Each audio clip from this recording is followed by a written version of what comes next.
বন্ধুরা, আমি আবার আসছি আপনাদের মাঝে। শ্রদ্ধা জানাতে শিখুন। বিনয় মানুষের সব কিছু। যদি আপনার বিনয় হয়, আপনার কাজের মাঝে আপনি বিনয় তৈরি করে নিতে পারবেন। কিন্তু শ্রদ্ধাটা আপনি আগে শিখতে হবে।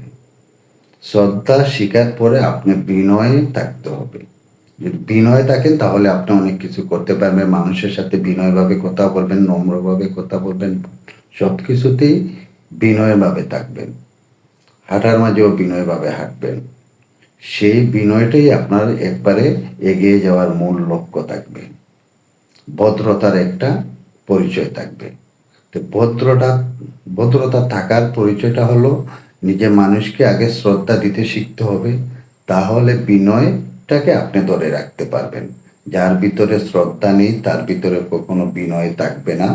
অন্যের পাশে আরেকজন দাঁড়াবে না, সে দাঁড়াতে পারবেও না। শ্রদ্ধা যার ভিতরে আছে, বিনয় যার ভিতরে আছে, সেই মানুষের পাশে দাঁড়াতে পারবে, সেই মানুষের পাশে গিয়ে কোনো কিছু বুঝতে পারবে, শিখতে পারবে। সেটার নামই বিনয়। তো সেইগুলো আমরা সবাই শিখলে ভালো হয়।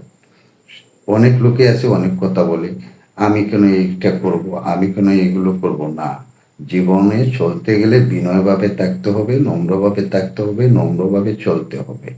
মানুষের সাথে বিনয়ভাবে আচরণ করতে হবে, মাথা নিচু করে কথা বলতে হবে। আর শ্রদ্ধা শিখতে হবে, কাকে কখন শ্রদ্ধা দেওয়া লাগে।